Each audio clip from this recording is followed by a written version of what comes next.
action, let's go. 수업 건물을 찾으러.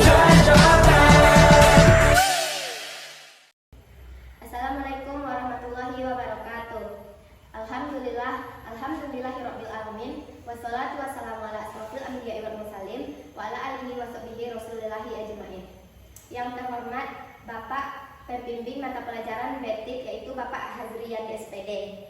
Baiklah, untuk mempersingkat waktu, kami akan presentasikan hasil kerja diskusi kami yang akan dibacakan oleh Dima Putri. Komponen penyusun komputer: motherboard, prosesor, memori, hard disk, optical drive, SD card, sound card, LAN card, USB card, modem, power supply.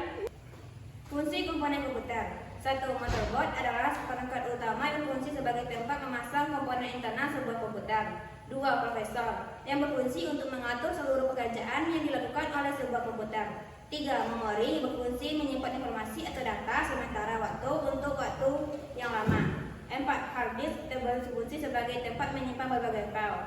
5. Optical drive, yang berfungsi bergerak cakram yang menggunakan sinar laser atau gelombang elektromagnetik sebagai bagian dari proses membaca atau menulis. 6. FGA card, yang berfungsi untuk menampilkan data ke layar atau monitor. 7. Sound card, yang berfungsi untuk merekam dan juga mengeluarkan suara. 8. LNR card, yang menghubungkan komputer dengan jaringan lokal. 9. USB card, yang menyimpan, mencadangkan, serta mentransfer file antar perangkat. 10. Modem, yang berfungsi menghubungkan perangkat kamu ke jaringan internet. 11. Power supply, yang berfungsi menyediakan daya listrik ke seluruh komponen dalam sebuah sistem komputer. 12. Caching, yang berfungsi sebagai penyalur panas yang dihasilkan komponen elektronika komputer. 13. Keyboard, yang berfungsi untuk mengetik atau memasukkan huruf. 14. Mouse, yang berfungsi untuk memasukkan data ke dalam komputer dan membentuk seperti seekor tikus.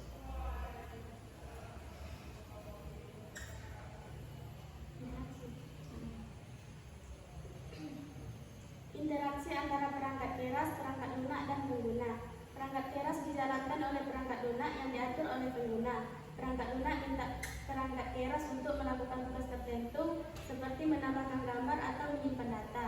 Pengguna berinteraksi dengan perangkat lunak melalui antarmuka pengguna untuk mengatur mengontrol perangkat keras.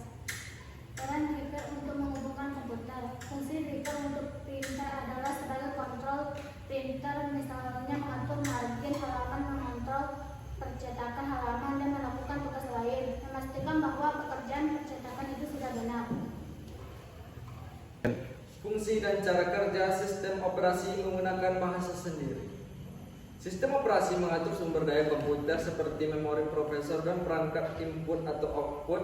Sistem operasi komputer yang hanya bisa bekerja setelah menerima instruksi. Kemudian dikelola atau diubah menjadi informasi yang diterima oleh perangkat lunak atau software yang ada di komputer. Cara instalasi sistem operasi dan aplikasi. Instalasi cetak operasi melibatkan booting dari media instalasi dan mengikuti instruksi pada layar untuk mengatur pengaturan sistem. Instalasi aplikasi ini melibatkan mendownload atau menginstal dari media fisik, mengikuti petunjuk pada layar, dan seringkali konfigurasi tambahan. Itulah hasil diskusi dari kelompok O2. Kalau ada salah mohon dimaafkan. Assalamualaikum warahmatullahi wabarakatuh. 트레저와 함께 달려. Ready for action, let's go. 수업 건물을 찾으러.